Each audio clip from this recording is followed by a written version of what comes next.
Welcome to Hello Self. It's a podcast focused on turning your can'ts into cans and your dreams into plans. I am your host, coach, and author, Patricia Leonard.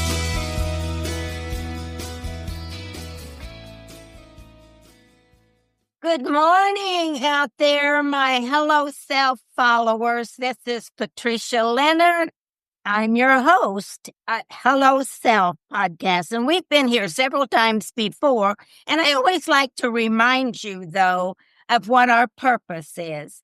Our purpose is to share insights from guests and other means about how they turned their can'ts or their dreams into plans and created careers.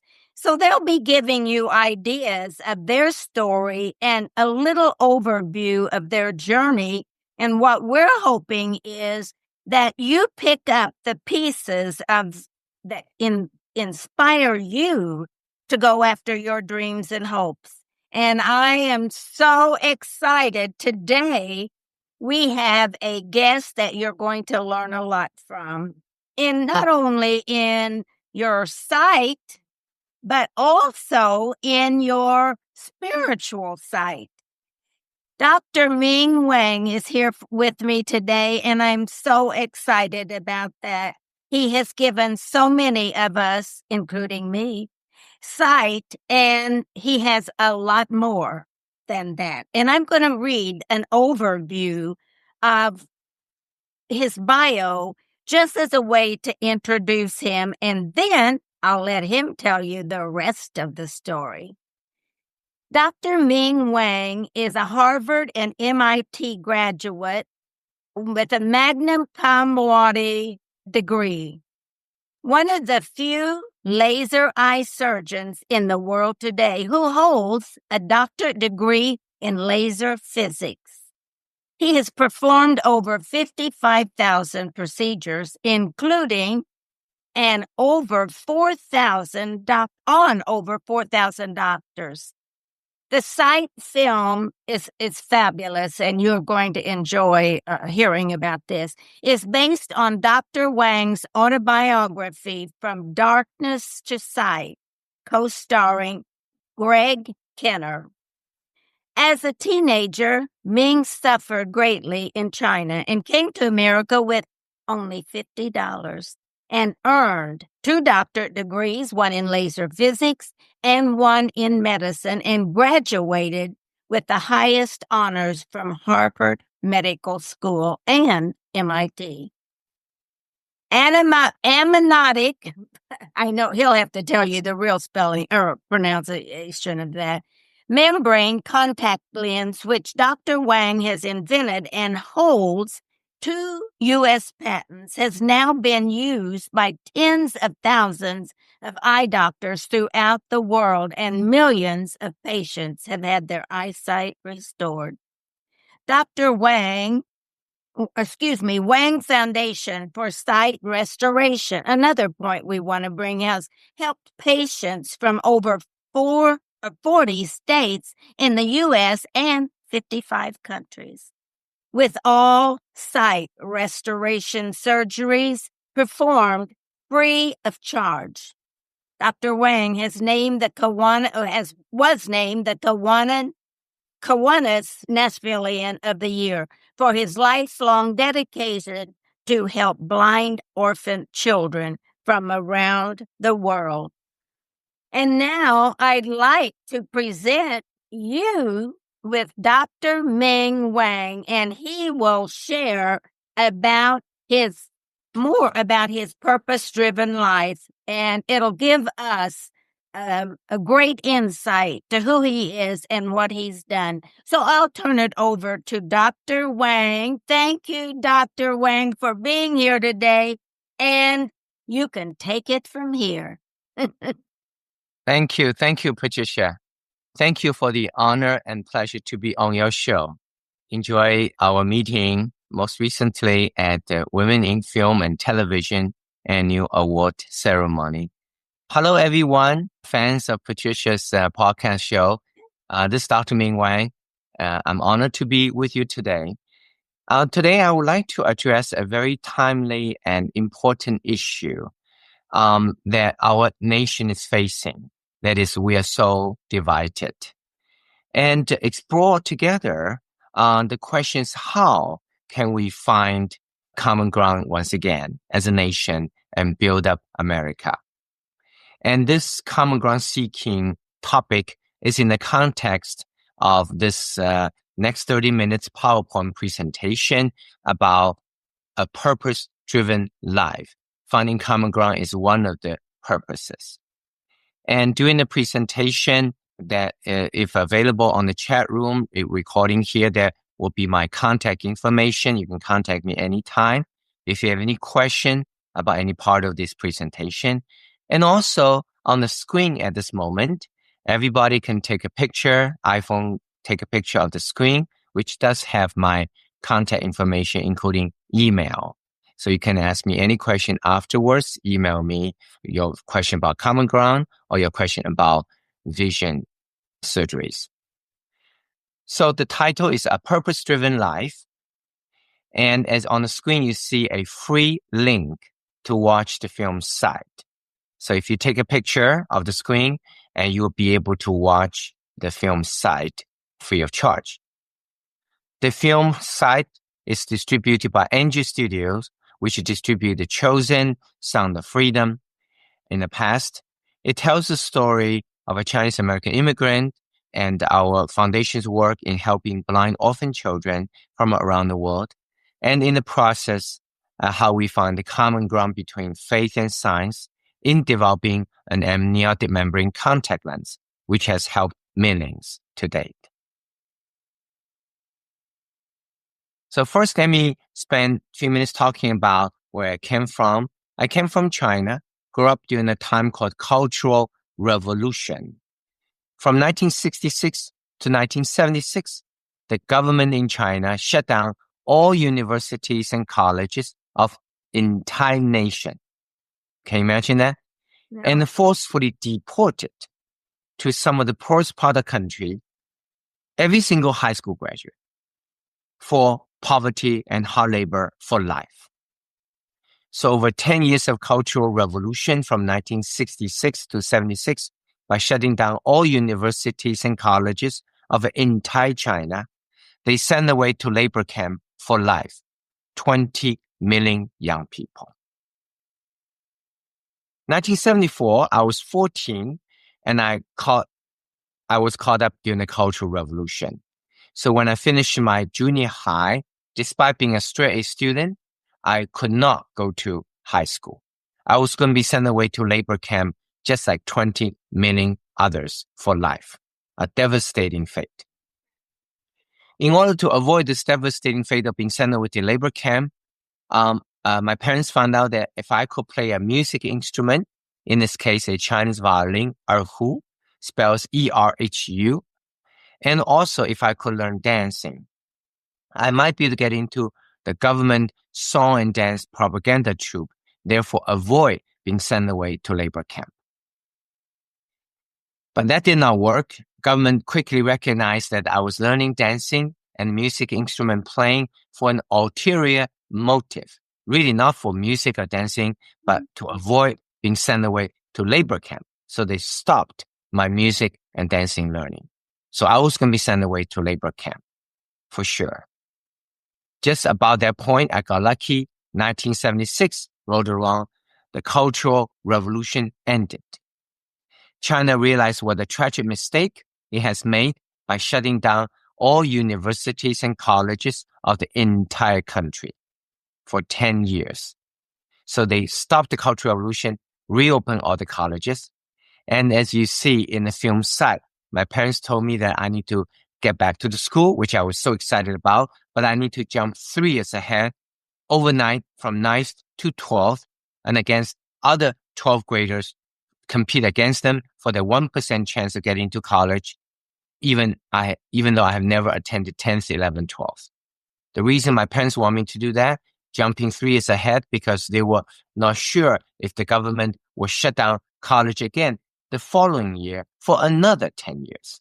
The point is that for people who did not have freedom when freedom came along, even briefly, they treasure it.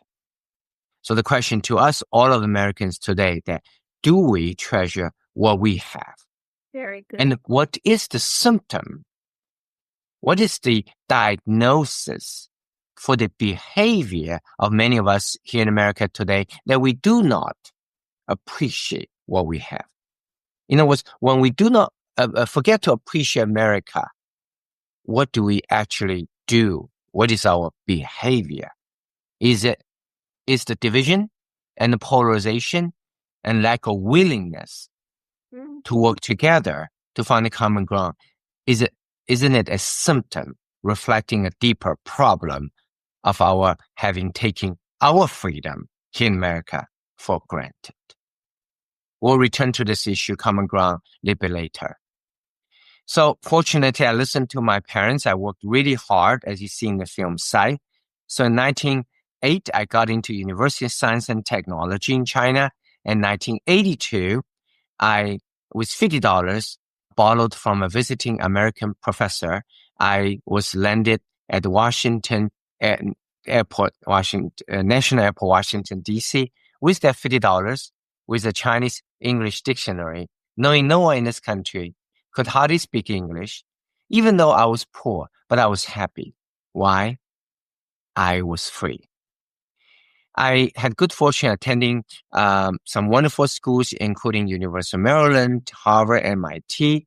I got a PhD degree in laser physics. Then I wanted to go to medical school, but I was racially discriminated against by a professor who said, "Oh, you're Chinese, you're no good." Fortunately, I did not listen to him. I worked even harder. Racial discrimination is another form of division and polarization. And we'll return to the question about polarization division a little bit later again. Mm-hmm. So after postdoctorate at MIT in laser physics, I was enrolled at Harvard MIT joint MD program. And I got my MD degree in 1991 and also got first place finishing in graduation thesis. And then I invited my parents over, my brother. I was very grateful to my parents because without them, I would not have today. So the film Sight has been dedicated to my parents. Fantastic. Thank you. And the reason I got 2 doctorate degrees is because medicine today is so technologically driven. So most of the eye surgeons have an MD degree. They're strong in medicine, but they didn't have the opportunity to study the other half, which is the laser technology. Since I had a PhD in laser physics, that's why I got my second doctorate degree in medicine. So currently, among all the laser vision surgeons in the world today, I'm probably one of the few who not only had MD, but also a PhD in laser physics. I have performed over 55,000 laser vision correction surgeries, including on over 4,000 doctors. And this is my diploma, graduating with an MD degree from Harvard and MIT. In 1985, I had the good fortune of meeting then President Ronald Reagan at the White House. And he was very gentle to me, like grandfather figure to me. He was asking me, was I enjoying studying in America, living in America? And actually, it was President Reagan who initially first suggested to me the concept of common ground. And he said, "Ming, I'm taller." I said, "Yes, Mr. President." He said, "I'm better looking." I said, "Yes, Mr. President." I'm not going to object to President, right? And he was an actor, tall and handsome. But then he says, "But Ming, we have common ground, don't we? We are all a human being." Oh, that's amazing. Reagan then, yes. Yeah, in 1985, who instilled in me the seed of the desire to seek common ground in a divided world. Actually, when President Reagan was shot by an assassinator, when he was shipped to the hospital in the George Washington Hospital, and he humorously said to all the doctors surrounding him about to save his life, he said, "Oh, I'm sorry, I forgot to duck." And he said, "I hope today you're all Republicans." We have to remember to duck, don't we? Yeah, yes. And he said, I hope you're all Republicans. And then leading doctor in George Washington University Hospital with the bunch of doctors surrounding President Reagan, look at the president and say, but President, today we are all Republican and Democrats. We're all Americans. Ah, very good point. Yes. I think, that's a real basis for your common ground too, that if we can see ourselves like that instead of divided, that's what begins to break through the barriers that we see sometimes. And oh my goodness. Oh, keep going. This is fabulous.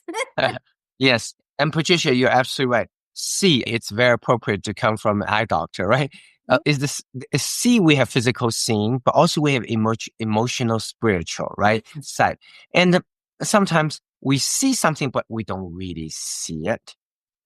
And so common ground takes a desire, because if you're unwilling to see it, let's say racial division, when a black person and a white person meet, if they don't want to see each other, the common ground they have between them, then they never see it. Fabulous. So first is about the desire. You have to be willing to look for it. So we're going to talk about that. Yeah, a very good point. We don't really know who the other person is by simply looking at the physical being or the color of their skin. And and what we find is we have a lot in common after finally sit down and talk. Oh my. Exactly. Okay, yes. Keep going. I'm loving this. Thank you. So over the years, after being in America for all these years as an immigrant, working hard to do my part of work to contribute to this country, I've been trying to develop a sense of purpose for my life. Today, I'm very delighted to share with you all, everybody, about what I have developed the purpose and what I've been trying to do. I'm still not doing a great job yet, but I'm trying every day to do a better job. So what are the purposes that I've developed? 5 of them. The first is to share. I think as a human being, we need to share what we have with others. So I'm going to give you 2 examples of what I've been trying to do to share. First, as I mentioned, that all eye surgeons from around the world today are strong in medicine, but they have not, like me, had the opportunity to study the other half, the technological half, the laser technology. So I decided to share. So over the years, I have published 10 textbooks in ophthalmology surgery, particularly regarding laser technology. And I've been going around the world teaching eye doctors to improve their weak area, which is technology. Mm-hmm. So that's an example of sharing. And the other example of sharing is, as in the film Sight, you will see that I had the opportunity of developing a innovative sight restoration technology called amniotic membrane contact lens. And I got a patent, which in the lower right corner, but then I decided I'm going to share. So I donated the patent to the world. I put it online so everybody can learn right away. And I even went around the world over a 20-year period to about 50-some countries, free of charge, taught over 10,000 eye doctors from around the world how to use the technology. And today, the amniotic membrane contact lens technology is used by eye doctors from nearly every nation around the world, and millions of patients have had eyesight restored. And amniotic membrane contact lens technology actually is a now $5 billion a year industry worldwide. Even though in the process, I did not make any money because I donated my patent to the world at the very beginning, but I fulfill one part of what I believe the life's purpose for me, which is to share what I have as a human being.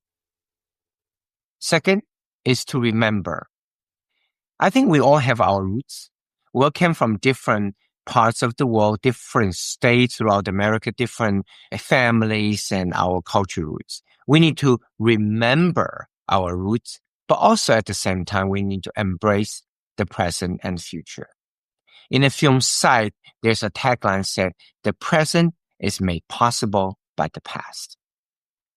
So as an example, how I remember my roots is that I brought the instrument I learned during Cultural Revolution to learn instrument to try to escape labor camp to America. And now I play that instrument no longer as a means to survive, to avoid labor camp, but as a way to remember my cultural roots, to bring the best from East to the West. Yes. Yeah. So to share and to remember. And the sharing, this yes. is this just like coming on my podcast today to share with others that might not have the opportunity to see some of your sharing or to see some of what you've done. And I know I'm sitting here listening, and as you're talking about your past, I'm remembering the great things that I came from a very poor background, and it was a farm background. And I'm remembering the greatness that I'm able. Oh my gosh, this is unbelievable, Dr. Wang, because this year I'm stepping out in some new areas to share. And I think this is very interesting because you're talking about remembering your roots. And what I'll be sharing is coming from my roots. I hope that everybody out there is listening to this, not as a presentation, but a message to you about your own life shared through the life of Dr. Ming Wang. Dr. Wang, this is so fabulous. It's exactly, I can't wait. I want to hear more, but I can't keep my mouth shut either. Yeah, so go on. Let's see what you're saying about to remember our roots. Yes. And that's the purpose of a podcast like this, isn't it, Patricia? Is that we use our life stories to inspire all of us. Yeah. And because each of us have different roots, different family, different traditions, and it's in that remembering, which is part of our life purpose itself. So that's the purpose of podcast, to inspire everybody to remember your own roots. Yeah. And so to share and to remember. The third purpose that I have been trying to develop is to progress human knowledge. And therefore, we can improve the quality of our lives. Think about all the technologies that has transformed our lives, such as a cell phone, for example, that has literally transformed, that changed the way we live. So I think as each of us as human beings, part of our purpose for each of us is to help progress the human knowledge in different spheres so that it is through that knowledge progression that we can understand the world better, and therefore we can improve the quality of our lives. For example, in the film Side, one will see this blind orphan child originally from India. She was actually intentionally blinded by her own stepmother, who poured sulfuric acid into her eyes when she was sleeping one night. They were in an attempt to try to make Kajal a blind orphan child who can sing on the streets, for therefore can get more money from tourists. But Kajal was maliciously blinded. Then she was found to have no talent of singing. She couldn't sing. That's why she was abandoned. And film Sight is about Kajal's remarkable journey to try to come from darkness to light. So when I first saw Kajal examine her eyes, our foundation brought her here. This is her eyes, totally scarred up. And in fact, the corneal blindness due to trauma, such as what Kajal suffered, and infection, is a leading cause of blindness worldwide, particularly in the third world countries. So that's a knowledge that we need to progress to really help people to improve the quality of our lives. So I started doing research to try to help Kajal, as you see in the film Sight. Then I realized that in order to prevent the scarring of the eye, the only type of person who do not scar is a fetus. A fetus actually does not scar before birth. So the question is, how can we do research on fetal tissue without hurting a life? So that brings up the question that, do faith and science have common ground? Because if based on purely just science, well, doing a stem cell fetal tissue research, no problem to help our patients. But if complete up to the Christians, I'm a Christian, and about Christian are people with faith, moral, ethical principles, and this shows not just for Christians, for everybody today, that we all have moral, ethical principles, and then we don't want to hurt the fetus life. So they say there's no common ground between faith and science, and they are very polarized and divided. Is that really true? So in order to help Kajol, I need to try to find a common ground here between protecting fetal life and doing research on the fetus so that I can help a blind orphan child, children such as Kajol. So that leads up to the number 4 purpose for me, that as may I say something about that? Yes. Fetus? Yeah, absolutely. Okay, I wish, and I did, this struck me again. I wish that I had known Dr. Wang when I had 2 miscarriages. Mm-hmm. And one of the babies went full time, but died the week before he was born.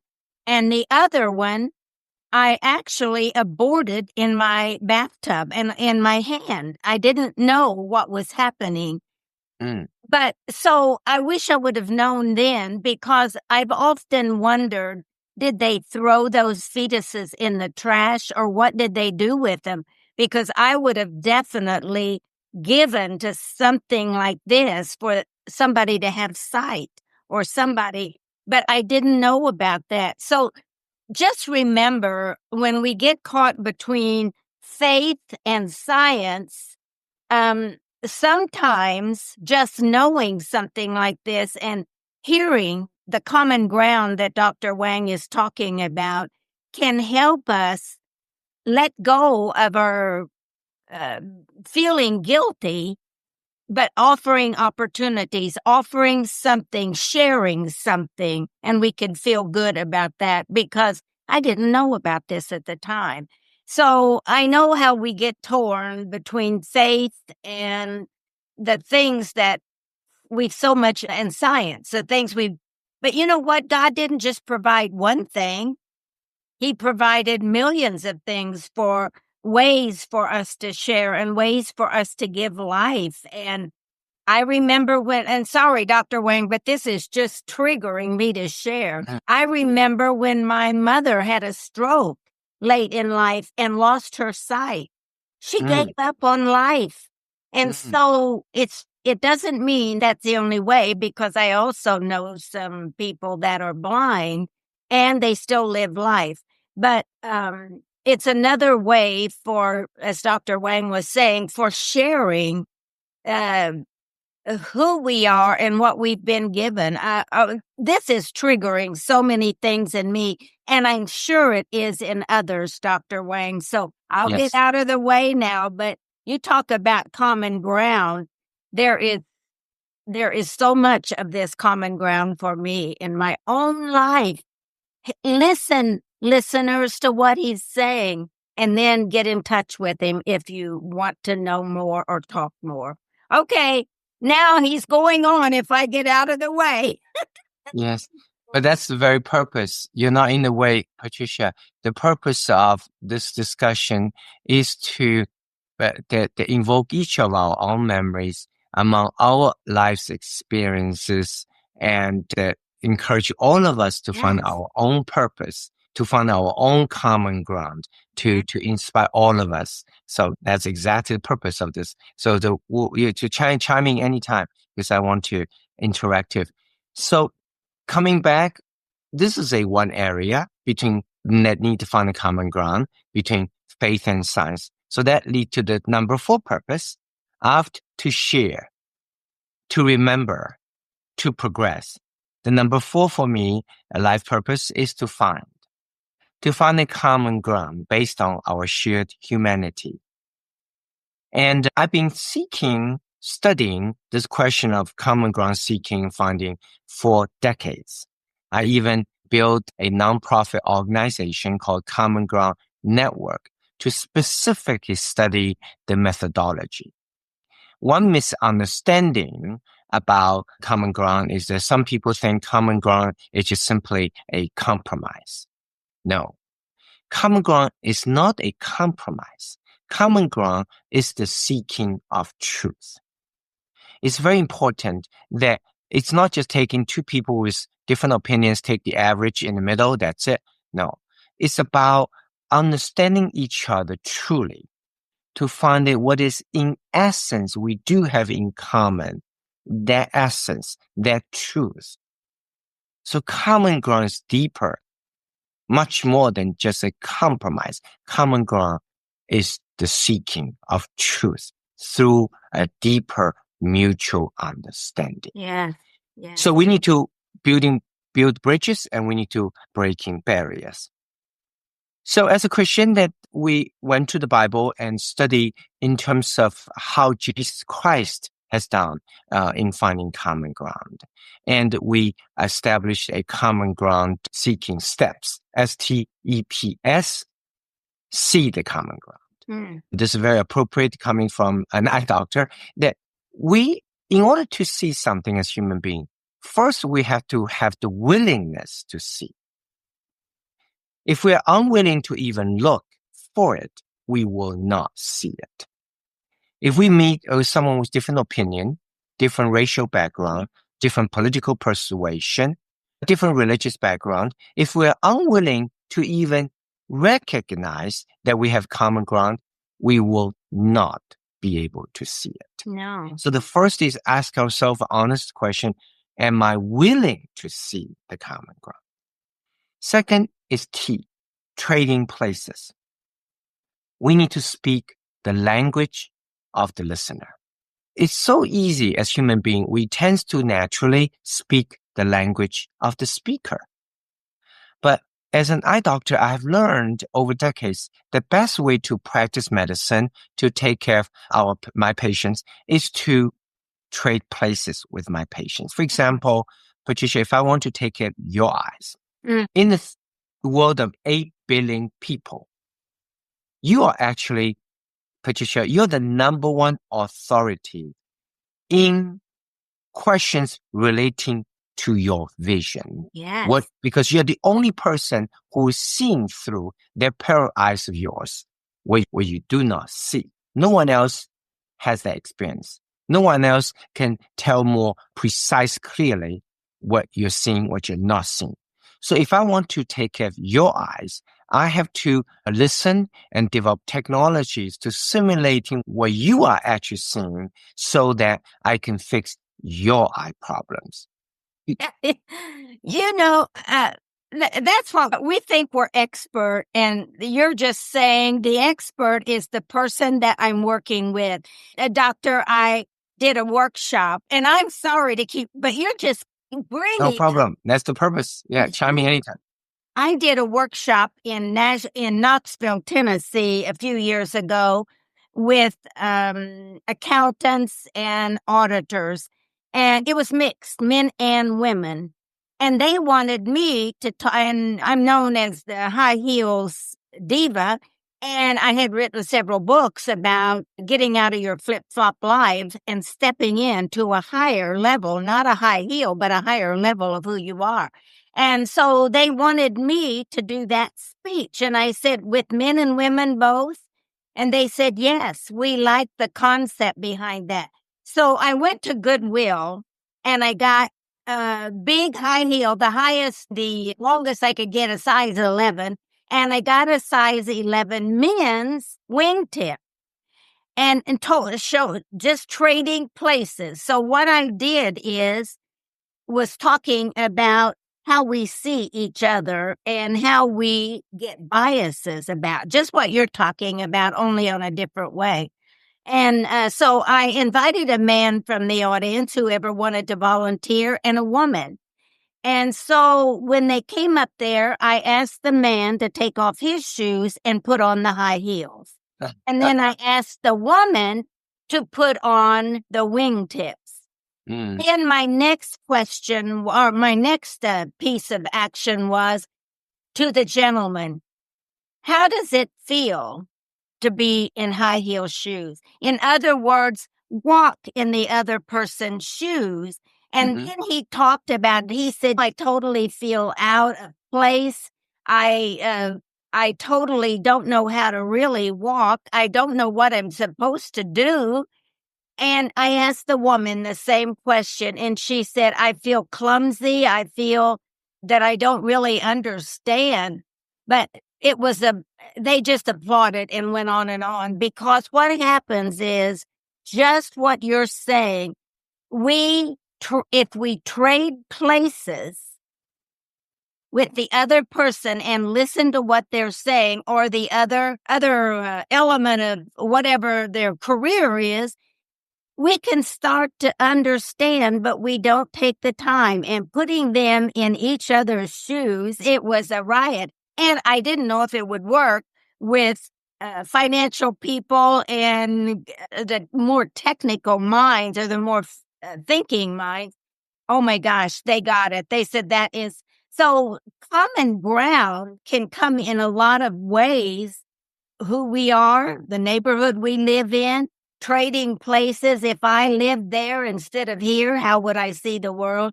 Oh my God. Speaking to the listener, Dr. Wang talks about speaking about what they see and what their hopes are. And it can go with communities. It can go with worlds. It can all go on. I'm just letting all this stuff out. Dr. Wang, this is what our world needs. Oh. Yes. Oh. And the method you use in that case, let them change the shoes and outfit, is really the way to demonstrate physically through experience what it feels like in trading places. Yeah. And we need to do more of these. And E is empathy. Think about my fellow Americans. What do we do today when we meet someone who has different opinion? We sometimes put some people down. We're even yelling and shouting, and even in worst case, demonizing the other side. But instead of doing that, can we try the SALT principle? And Dr. Rice Brooks and my pastor always advocate SALT. Now, S, start a conversation. When you meet someone different, don't jump in arguing right away. Just S, start a conversation. A, ask a question. L, listen. And then and only then, talk. SALT. Oh, fabulous. Yeah. And that way we can develop empathy towards other people. Yeah. And we tend to, as human beings, we tend to talk first. No, this SALT principle, common ground finding methodology, is to start a conversation, ask a question, listen, and then and only then talk. P, persevere, pay the price. If the right thing to do, there's a price to pay. And final S is seek common ground. Actually do it. Don't just talk about it. You know, who inspired us to formulate this common ground seeking steps, STEPS, is none other than Jesus Christ himself. Yeah. Think about all the Bible stories we have read. The few decades of life that Jesus had on earth is the perfect embodiment of this common ground seeking steps, STEPS. As he saw the common ground with us as human beings. He traded places by becoming one of us. That's the ultimate trading places. E, empathy. He demonstrated empathy even to the people in the lowest round of society. Bible story, the woman by the well, nobody wants to talk to her. Christ did. P, persevere, paid the price. He paid the ultimate price by dying for our sin at the cross. Final S, he actually sought the common ground with human beings. He actually put into action. So Jesus Christ is the ultimate common ground seeker. So think about it. Are we for the Christians in the audience, are we behaving in a Christ-like manner? Or are we often doing the opposite? Isn't it true that some of the Christians today are some of the worst polarizers? While the nation is keep on going towards the deadly spiral, polarization and division. Isn't it an amazing historical opportunity for us as Christians to travel the road less traveled, to behave differently, to utilizing what is uniquely the most powerful thing that we have in our heart, which is Jesus Christ, to model after Christ, to be truly a common ground seeker. It is amazing opportunity to demonstrate the power of love for Christ by us as Christians to behave in a Christ-like manner and seek the common ground. Because we can love each other despite the differences. We can show that just like Christ, we can work together despite the differences. Yes. Absolutely. So that's the methodology. Keep on the common ground seeking. We even published a common ground Bible study to actually demonstrate 2 points. One, is Christ calling to all Christians to be the common ground seekers, like what he did, but also how to find the common ground. There's common ground seeking, STPS. And we talk about the scripture reference to each of these 5 steps as such. Fantastic. So the book is available on wangfoundation.com. Now, coming back to the problem of fetal tissue research to trying to help the blind orphan child, Kajal. And we start praying. And then it occurred to me that perhaps the reason an unborn child can heal without scar may have to do with the amniotic membrane that surrounds the unborn child, the placenta. And we lose that placenta protection at the time of birth. And then we start scarring. So maybe the secret of scarless healing has to do with is in the amniotic membrane. So I went to hospitals, got many bloody placentas because they always discard those placentas after a baby is born, as Patricia was mentioning her own experience of having lost the child, that those placenta normally is discarded. So I got these placentas and brought back to the laboratory, and I started doing research and eventually developed the amniotic membrane placenta contact lens. When we put this amniotic membrane contact lens onto injured eyes, we found magic happened. Indeed, the patient's eyeballs start to heal just as if it were not born yet. They start regenerate and start heal without scar, and the sight is restored. And then I got the patents, and then I asked myself, did I really invent the amniotic membrane contact lens? And I concluded, interestingly, no, because I did not invent the placenta. I did not invent the amniotic membrane. Got it.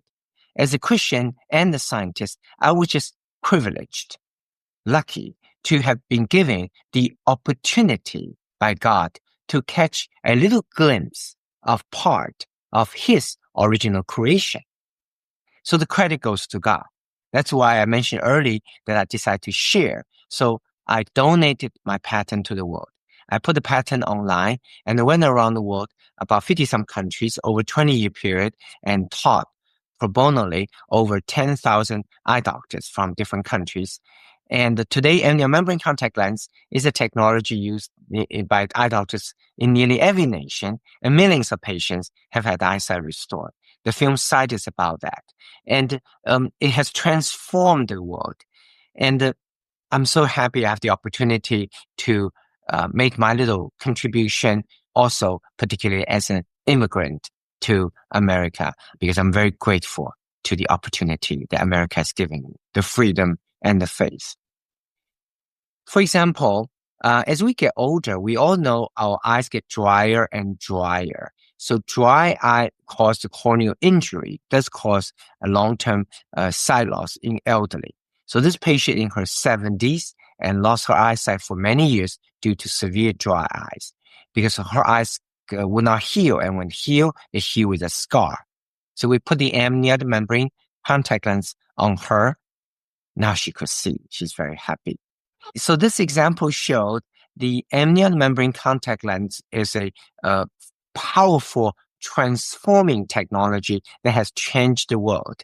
And I'm very happy to have played a part in it and have the opportunity to donate my technology to the world. But also it shows that science and faith do have common ground. They can work together. We can do fetal tissue research, but at the same time to benefit our patient, but at the same time we can protect lives. So this is one example of common ground seeking by recognizing, by believing that science and faith do have common ground and actively, intentionally, proactively seeking it.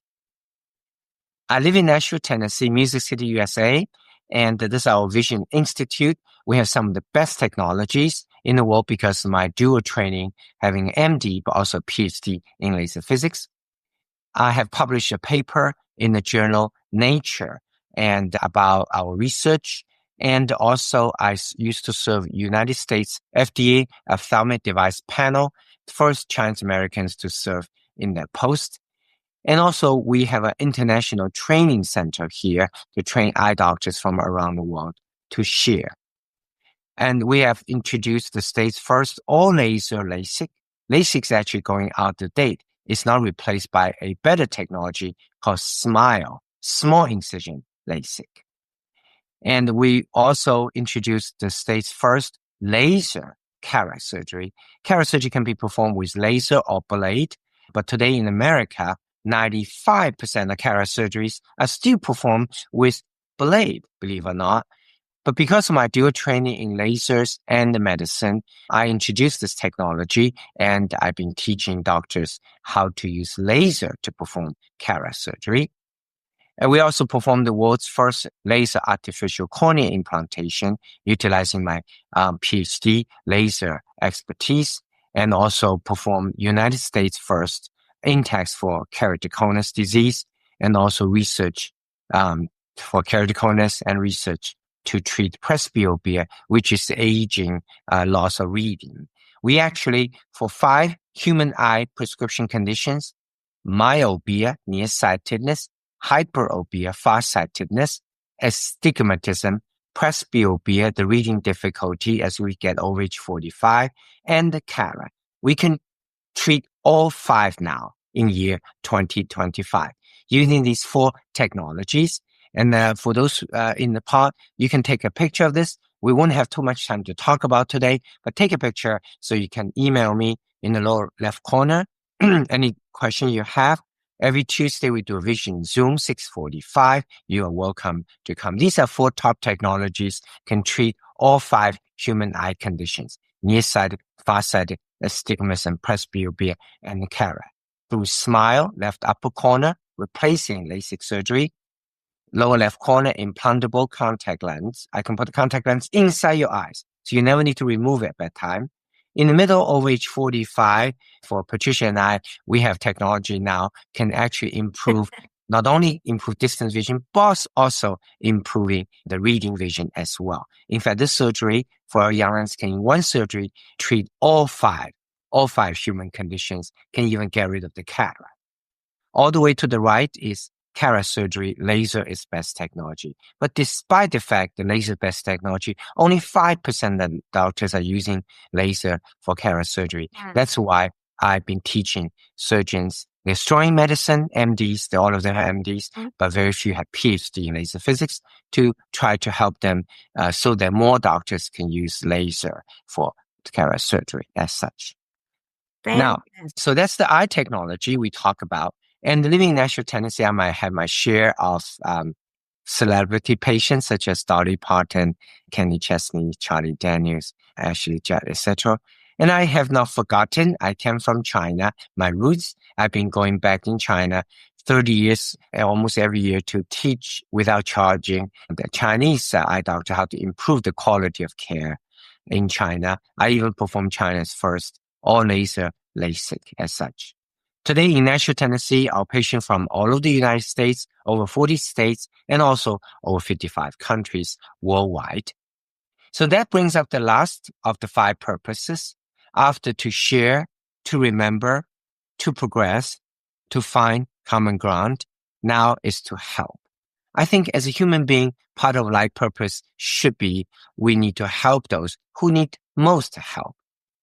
And that's why I built a foundation to help blind orphan children from around the world. And this is a real Kajol's photo, as you see in the film site. And even the dancing I learned during Cultural Revolution Escape Labor Camp now is helping my medical charity also. I invented a concept called the eyeball. When you come to eyeball, you see the beautiful dancing. But then the point is that the beautiful dancing reminds you how precious our sight is as human beings. Therefore, how much we need to help those who have lost sight. Our foundation has helped patients from all over the world, not only children, but also adults as well. As a Chinese American immigrant, I think all of us need to participate and help America contribute back to this country that has given us the freedom and the opportunity. 12 years ago, I established Tennessee Immigrant, a minority business group trying to help Latin Americans, Asian Americans, African Americans to help each other in business, also help America. As a Christian, my favorite topic at churches on Sundays is to talk about what God wants us to do to find a common ground between faith and science. And also, Chinese American minorities, we need to stand up for our rights. I'm very privileged and honored to receive the Kiwanis Nashvalian of the Year award a few years ago. I teach at the local university, Trevecca University, Christian University, and receive an honorary doctorate degree there. And my teaching subjects always science and faith have common ground. So in conclusion, I think all of us need to think about, as a human being, we have lucky few decades on this earth. What is our purpose of life beyond what we normally do? You can be a CPA, you could be a real estate person, you could be a attorney, you could be a restaurant owner. Beyond what we normally do, what is our real purpose of life? Today, I hope I shared a little bit about what I've been trying to develop for me, my purpose. I have recognized that, for example, I have my science training, medicine and technology laser, but science is just a tool. For me, is the faith in Jesus Christ is giving me a purpose, what I'm going to use the tools for. In my particular case, as an eye doctor, is to help. The real purpose is to help the blind orphan children who needs the most help. So the question to you, our audience today, is beyond what you normally do, what is your purpose beyond what you normally do? Yes, absolutely. Very good. I think this is fabulous. I feel like it's something that we all need to be hearing in our society, because it's not just about sight. It's about sight from many standpoints, looking at ourselves. And that is exactly what Hello Self podcast is about. Who are you? What are you doing in your circle of influence to expand a common ground understanding and having everybody as people that are part of us, people that represent who we are? This is way beyond just the science. This is human being. We are in major transition in our society right now. And we need to hear these kind of common ground. And you may not be in, like Doctor said, you may not be in eyesight or something in the medical field, but there's something you can do. Hello, self. Who are you? What are you giving back? What are you sharing? I'm going to invite all of you. I want you to make sure that you go on Dr. Wang's site and we'll have it on our podcast here, but to bring this film site to your church, to your organizations. You can do your part in supporting the common ground effort that Dr. Wang is talking about here. I'm already thinking of a lot of things I want to do with corporate America and with my individual teaching and coaching. This is exactly, I'll probably be talking to him more. One question that really came up, you talked about meeting President Reagan. I'm wondering, have you had any conversation with Bobby Kennedy because he talks about medical and a science, the human piece of it. Yeah, I have not had personally have opportunity talking to him, but he's certainly in a position of power right now in terms of HSS and all these issues that are regarding healthcare in our country. I just want to conclude this little presentation, Patricia, if I may just show everybody a 2-minute trailer.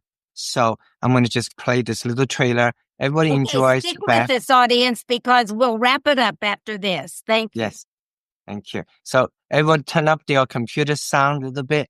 And this 2-minute trailer of the film Sight, which won the Best Picture winner of International Christian Film Festival, ICVM. So here we go. Enjoy. I'm going to help you see again. You said it was impossible. There he is, the good doctor. You're going to be on the cover of the Tennessee Herald tomorrow morning. You may get a date out of this. I know, that picture. Very fun. Our pro bono office got a call from India. A little girl, 6 years old. Apparently, street beggars make more money if they're legitimately blind, so the stepmother poured sulfuric acid in each of her eyes. I'm going to help you see again, Kajal. Is it true that multiple doctors declared your patient irreversibly blind? Yes, I developed this new breakthrough technology. Here we go. Do you see the light? No. I can't see anything. I have this patient from India. She reminds me of some things in the past that I can't get over. The present is made possible by the past. A long time ago back in China, there was an uprising in my hometown. Then bad things happened. You came to America. Yes. It's hard getting into medical school. Are you coming from China? Don't waste your time. You cannot change the past, Ming. I feel like I'm stuck. Yeah. Hello, doctor. This is Maria. We want to give her a chance to see again. I don't even know if I can perform surgery anymore. I left you. You need to just let go. I just don't want Maria to end up like Kajal. Can only do our best. I'm with you, Ming. We can do this. I refuse to believe there is no purpose. I will be praying for you. Kajal is teaching me that there's more to life than which I have to keep going. I thought you said it was impossible. Can you see yourself, Maria? I'm so pretty.